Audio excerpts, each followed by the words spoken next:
Okay, so I got Claude to be like super woo-woo. So this is what I'm doing. I set up a Claude project with there's this woman called Yeshuani, and she has basically mapped the structure of consciousness as being these fractals that repeat. And so if you look at the structure, then you can interfere at a specific point in time to sort of alter the trajectory of your life. It works. It's good stuff. So I set up a project So using wait a minute. her. Give me an example of that spiral. What's a spiral? Okay, so like you know how people are always like, oh, why do I always get into these situations? Bad relationship, say. Bad relation. Okay, so you Yeah. have a bad relationship. So you could focus on Tony Mm-hmm. and the car that he said he was going to take care of but didn't, or you can look at the structure. And when I say structure, it means, okay, I pick someone to enter into a relationship with, I lean on them, we make a deal, then they don't come through with their deal, their end of the mutually agreed upon deal, and then I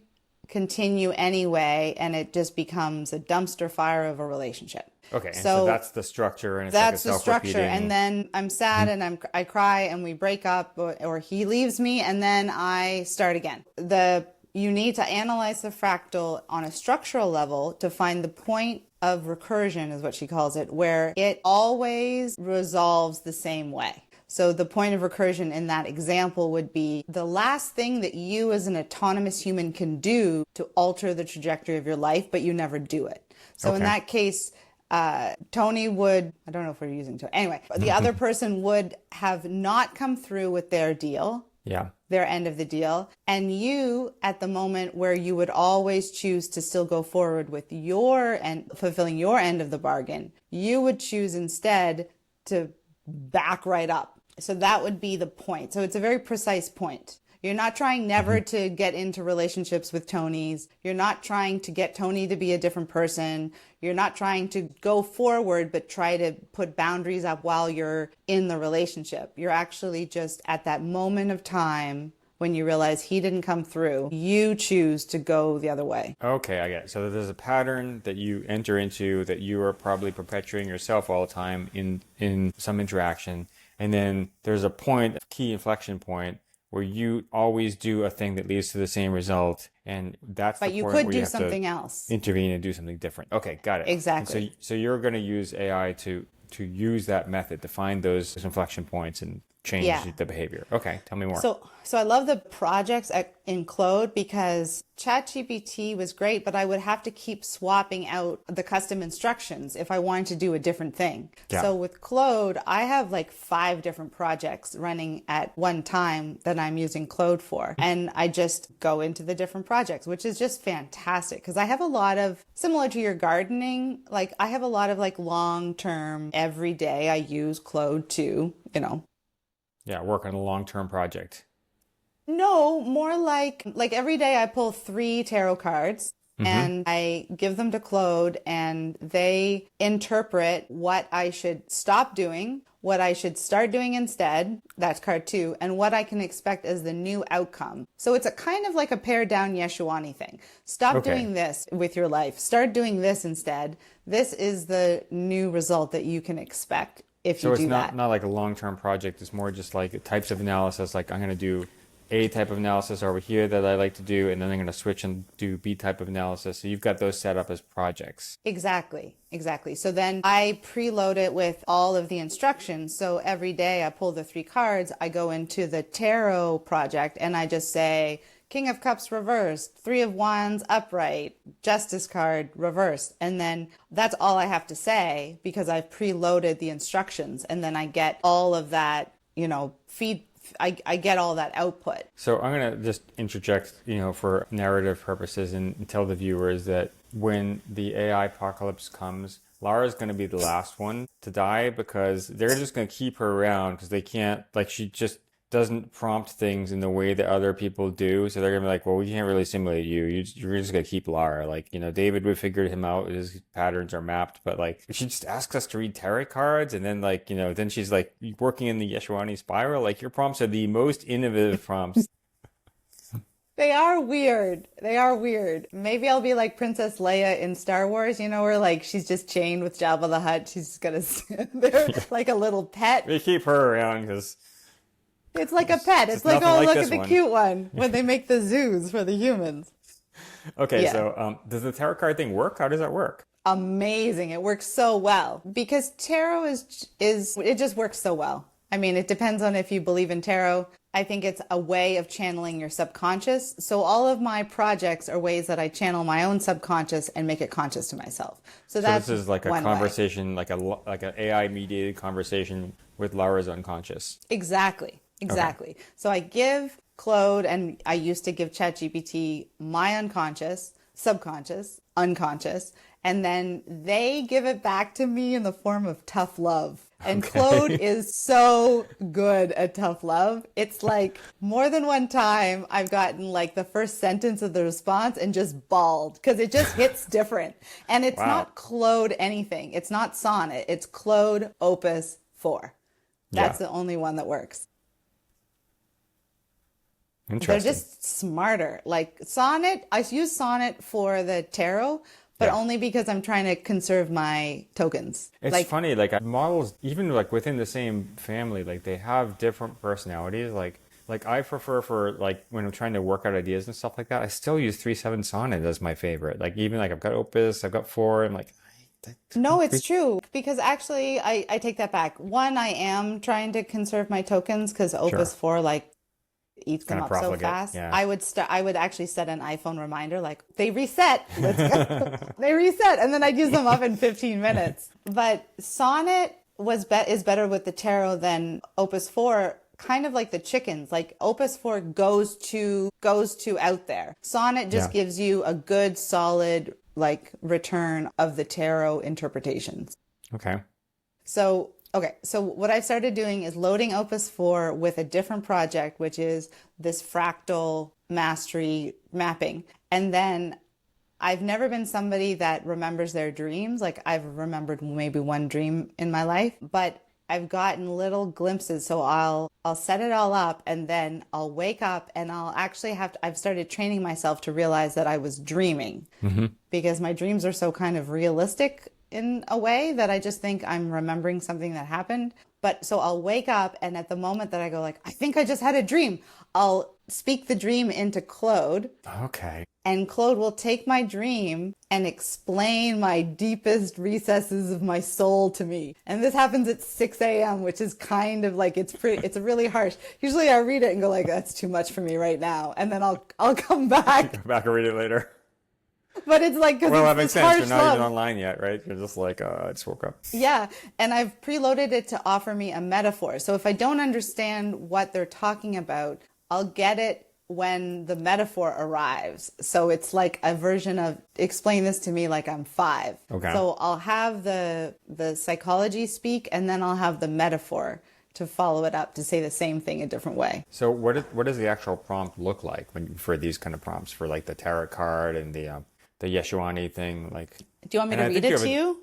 I think you have a different one, the dream metaphor, which I still don't like quite The dream understand. metaphor is a ChatGPT one, and it's like I max out all the characters because I need all the things. The dream metaphor, I made it bell hooks, versed in transactional analysis and something else, Jungian dream analysis. Okay. And then that's the one where I gave ChatGPT a dream, but for that it was just a dream, as in I just kind of spit out like a metaphor for the thing that I was experiencing right then. So just say I was having trouble with my friend and we had just had an interaction and I was feeling confused about how I felt about it. I would somehow be able to generate like a metaphor. Like I'm sitting looking at a baseball field and there's players, but then I'm holding a red balloon which is floating above me and I'm making a decision whether I want to go down to the baseball field or I want to go follow the balloon up. And then ChatGPT would be like, have a whole thing to explain what that was. So part of that was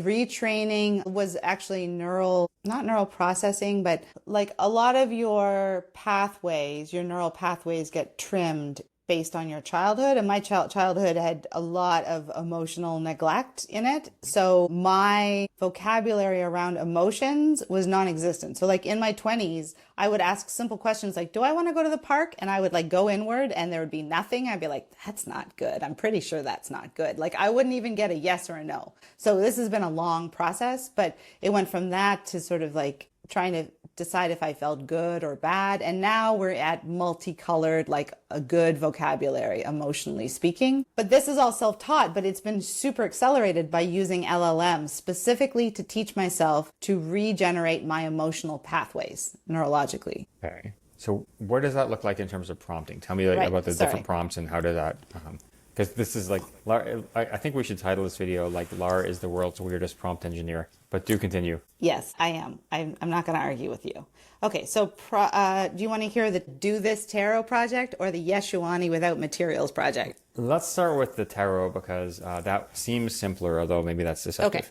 Okay. No. Okay, so the way that Claude works is I don't know how much of this feeds in. Like, I don't know if they just use custom instructions or if they also use the purpose, but these are my custom instructions. I also have the purpose of the project. So I have a 3-card tarot spread format to give me a priority focus for the day of how to do things as I go about my life! Exclamation point. I've set up a clear structure. : 1. Card 1. What to stop doing, a habitual pattern to release. Card 2. New approach to try instead. Card 3. Expected outcome and what I'm aiming for today. I'd like you to interpret the cards I draw within this framework. Go ahead and share the 3 cards when you're ready. Please provide insights on how they might guide me. Sometimes I do feel a little insulted, honestly, on how they might guide me through this process of releasing old patterns, embracing new approaches, and manifesting positive outcomes. Now, that prompt was not written by me. That prompt was written by Claude. So what I did was, but it was an accident. So in one of the conversations trying to explain what I was trying to do, you know how they have like a little like intro, like, oh, that's interesting. I will go ahead and then it just said it back to me, but it was such a better prompt that I just highlighted it and I put that into the custom instructions and it works great. So interesting. So it doesn't have any context on like, is it the same? Is it the past conversation? Does it know anything about your life? It's just, you're just giving it 3 cards and it gives you some useful feedback. Sometimes I give it like, I'm going to the dentist today, or it's my birthday today, or I'm trying to figure out what to prioritize in my business today. Sometimes I do that, but sometimes I just don't. Like for instance, today I just said Justice reversed, King of Cups reversed, the Devil reversed. That's all the information. And from that it got, here's your 3-card guidance for today's transformational focus. What to stop doing. Justice reversed. Release the pattern of being overly harsh in your self-judgment or getting caught up in perfectionist thinking about what's fair or right. You may be holding yourself to impossible standards or ruminating on past decisions, wondering if you made the correct choice. Today, stop the internal courtroom where you're both judge and defendant. Let go of the need to have everything perfectly balanced or justified before you can move forward. Interesting. So do you think it's like a horoscope where it gives you something and then that seems applicable and you fit it to your life, so you're doing the applicability part, or like I think why it's is it chicken and the egg thing? So I do this in the morning, so then I'm thinking about things through that lens, and then in the evening I do a little mini retrospective, Scrum style, and I think about, and so I reread this and I think, did release the tyranny of shoulds and discover the power in authentic, imperfect humanity. But it's kind of like a homework, like a pre-homework thing. So this is interesting because when I want an LLM to be more creative, sometimes I will give it random words or a random number just to start out, just to give it some randomness. And it's sort of like you do that backwards where the LLM injects to you, like here's your random seed for the day, Lara. Like go forth and take this, except it's not really random. It's here's your seed to think about. Yeah, exactly. I mean, people definitely use tarot for divination. So this is more like giving myself school assignments every morning. Yeah, you're like prompting yourself. Exactly. I'm not asking it to like tell the future or anything. Yeah, one thing that's characteristic about Lara's prompt engineering is that she always reverses it. Like, whatever I think of doing, like she's like, no, I put myself in the other role and I have to tell them in the I know, that's reverse why we're role. such a good team. So Yeshuani, talk about that. Okay, so the Yeshuani thing, Lara wakes up bleary-eyed, like, and gives snippets. So this is the random part. So this is the random stuff. I always start, I'm in a spiral that wants to collapse, and I start that because I often use my prompts when user says, and then I know that I start it with that so that the LLM is very clear that we're going in this choreographed dance. Okay. So I'm in a spiral that wants to collapse where I had a dream about I was going to Greece the next day because I'm just going to read it verbatim so you can see how blathery it is. Okay. Because this is 6 a.m. as well, right? I'm like, and you're narrating this, right? Because you don't actually type stuff. I'm doing this speech to text, and Claude has terrible speech to text compared to ChatGPT because I had a ticket, I didn't have a place to stay, even a desire to go, but I had a ticket and I had bought a ticket a year ago and I had an old lover there, but they had just sent me a birthday wish that showed that it was just perfunctorily politeness now. There was nothing left. So I had no expectation that if I called that there'd be a relationship to rekindle. And I was afraid to go. And I went to the ticket booth at the airline and I asked her, do I have a ticket tomorrow? And she said, yes, it's tomorrow at 10. And then no, that's not what happened. She looked and she said, yes. And we're going to have to hurry because it's pretty short to catch it. And then she said, no, it's tomorrow at 10. Come back. Like, it's just like when someone's like, whoa, David, I had this dream, and they start talking and you get immediately bored. So these are dreams. Like, you're waking up and just speaking into the prompt, right? I'm just trying, and quickly too, because I'm trying to, how dreams just fleet. Yeah, mine even more so. Most of the time I don't remember. So this is training me to actually like grab on. Interesting. So this is the response I get. Looking at your spiral through the lens of these frameworks, the false premise that maintaining the form of connection, the ticket, the birthday wish, preserves the possibility of what once was. The contradiction. You're holding space for something that has already shown you it's empty. The perfunctory birthday wish revealed the truth. The connection exists only as a hollow gesture, yet you're still organizing your reality around its ghost. Like, it's hard. It's pretty like, this is like really good dream analysis. Very interesting. So Lara's like basically mining her subconscious, much like, when people first started doing dream analysis, like in the modern era, like the Freudians, where they're like, we're going to actually take seriously, like we like to map what's inside your head, but the only way we can do that is actually by like its outputs, right? So we're going to take its outputs and work backwards to try to figure out what's going on in there. And so we're going to take seriously everything that comes out, like, dreams, like weird images and things like that. It's really interesting. It's basically what I do as a resource teacher. Like, kids don't know what they don't know or what they know that's wrong. So I do the same thing. I just go like, oh, based on the fact that you had 11 as the answer, I'm betting that you don't know to carry the 1. And then, so I'm mining my subconscious, but I'm mining it for misunderstandings about how the world works, specifically, so I can correct them, so I can have a better life. So the structure's layers. 1, the original investment. The ticket bought a year ago when possibility still lived. 2, the momentum of commitment. I have a ticket, therefore I should go. 3, the fear of confirmation.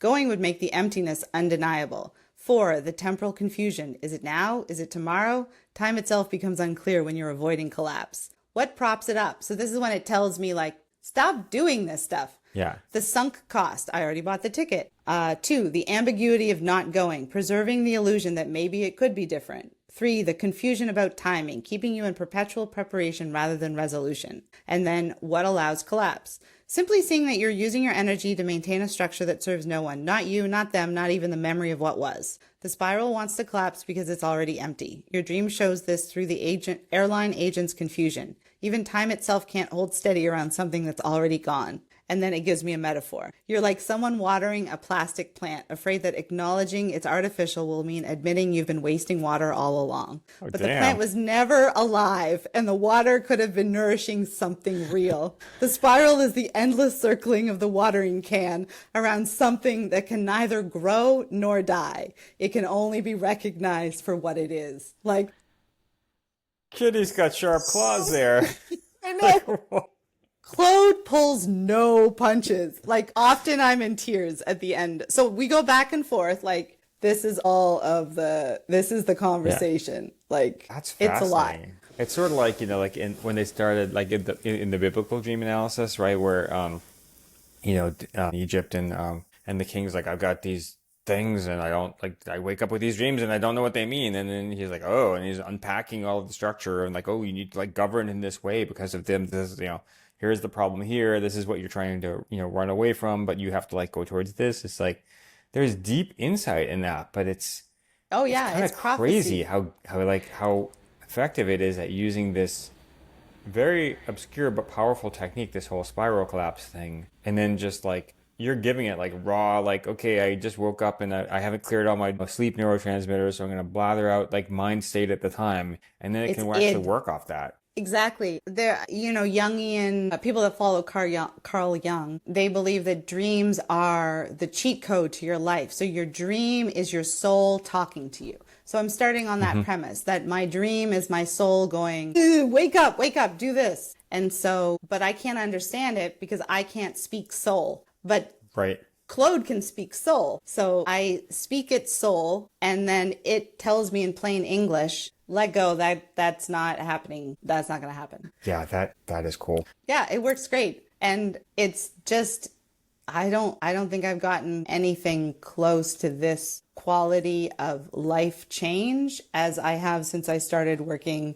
with dreams and LLMs. It's astonishing. So I wanted to ask about the outcomes a little bit. You were starting to talk about that, but like, does it work? Is it good? Is it effective? Does it really, like, if you actually apply the spiral collapse, like, so in theory, there's a point at which you can now take action. If you do those things, does the pattern change? Does it Yep. really produce results? Yep. Yeah, absolutely. It's kind of based on the premise, if you know that saying like if you when you know better, you do better. I think Oprah said Yeah. that. And so it's based on that premise and I really do find that it pans out. There's not an efforting to make those changes. Once I have that information and I really get it, and I get it because Claude just says it in a way that is not mincing words. So I go, okay, I get it. I get it. And if I didn't get it, I got it with the watering of the plants metaphor. And so then once you really acknowledge that you have relationships that are artificial, that you've just been watering, like once you really get that, the change is effortless because of course you're not going to keep doing that anymore. So it really is like a, Yeah, so it's actually valuable, right? You can be like, I'm not going to water this plastic plant, right? It's like, that's very succinct. You're like, yeah, I'm not going to water a plastic plant. Why would I do that, right? I'm going to so stop I, that. I don't have to spend like willpower, like, okay, I'm not going to call that person. I go like, oh no, that's a plastic plant. That's fine. So, like, I'm thinking about dreams and I'm thinking about AI training, right? So we've never really fully understood what dreams are for, but we know that they do something and we know it's related to long-term memory. And there's kind of this analogy when we train LLM systems, like many things. We've built LLMs as essentially a model of our cognitive process. And what you find is that in the training process, they need to update, like so that the model has trained to a certain point, and now it's working on trying to fit data and it's making errors. And the training is all about, it's called back propagation at this point. It's where you're actually correcting the errors, right? You're like, nope, like these neural weights have to change to produce the right output. This is where you've got things wrong. And we all know that from like trying to learn to do something, whether it be like, like a sport, if you're trying to get your golf swing right, or you're learning to write and you're trying to get your characters right, or another language, like there's this, you're focusing on finding the errors and minimizing that. But there's this idea that maybe like that's what we do in dreams in some way that, is we're messing with the weights of your mind, right? And that represents Absolutely. itself as weird images. So it's kind of interesting to think that we might have LLMs that are actually able to interpret that. But I guess humans are able to interpret it too, right? We have people who do dream analysis and sometimes successfully. So, Yeah, it's free and I can do it mhm. as much as I want within the tokens. And that is the difference, I think. I have a Carl Jung in my pocket. So if it turns out that therapy is the number one personal use of AI, right? So I guess you're not alone, and it seems that it's working because lots of people are putting a lot of value on it. Where do you think that's going? I think it can only go good places because mental health has long been my wish at like working in elementary schools is, I wish you a job with benefits so you can get yourself a nice therapist in about 10 to 12 years. But now people and kids, they have somebody that they can talk to. And I think the greatest gift of it is the fact that it tells you where you are on the bell curve, because most of us, all of us, I think we're in the middle of the bell curve. And so whatever we think is normal, we think that's 50%. But say if you grew up in a house with neglect, then if you have any emotion, you think you're way over on this side, but it's because you started on the left side of the bell curve. Because your baseline's way off. Your baseline is way off, but LLMs are able to give you a healthy, normal baseline. This is what healthy, normal people do when they make decisions. Since they've got basically read all of human writing, that their concept of baseline is very broad. Like they really understand very well the bell curve of humanity, where you are within it. Exactly. So even aside from the dream analysis, I was explaining how I made decisions to Claude yesterday. And the feedback of just getting the normal bell curve of how normal people make decisions made me realize that my benchmark for what I thought a good decision was way off the chart. I had to be psychic, I had to be perfect, and I had to be able to defend it to any human, like through all time. So of course that would then register in my normal life as being indecisive, because anytime I made a decision, I was like, is it perfect? Is it going to be true next? Do I have all of the information? Could I defend this to a dissertation panel in 50 years from now? The bar is too an high, LLM right? goes normal people just go with their gut, take what they know at the time, and just move on. If it's good enough, it's good enough. And I was like, oh, that is not what I thought the baseline of decision making was. So even just getting that feedback is invaluable. And I think most people can't afford therapy, or they're too ashamed to go to therapy, or it's a cultural stigma until very recently, like going to therapy meant there was something wrong with you in lots of cultures, maybe not like Manhattan, but definitely in, say, Nova Scotia. And so that's changing, but people still, there's not enough therapists. People can't access. Poor people can't go. It's $130 out of pocket for 50 minutes of of a conversation. I mean, this is a total revolution in accessibility and quality and privacy. It's a game changer. And there's a lot of things going on wrong, with the world or bad with the world. There's a lot of AI disruption, but there's some really positive disruption happening that I don't think people are praising enough. It's basically also kind of like having a priest. Like you can go to confession. Yeah. You can just unburden your soul, and then the response that you get is unbiased, largely, and clear, and rooted in healthy, positive psychology. Like it's a knowledgeable, unbiased response, which is amazing. All right, I'm going to chalk this one up as a win. A win is a win.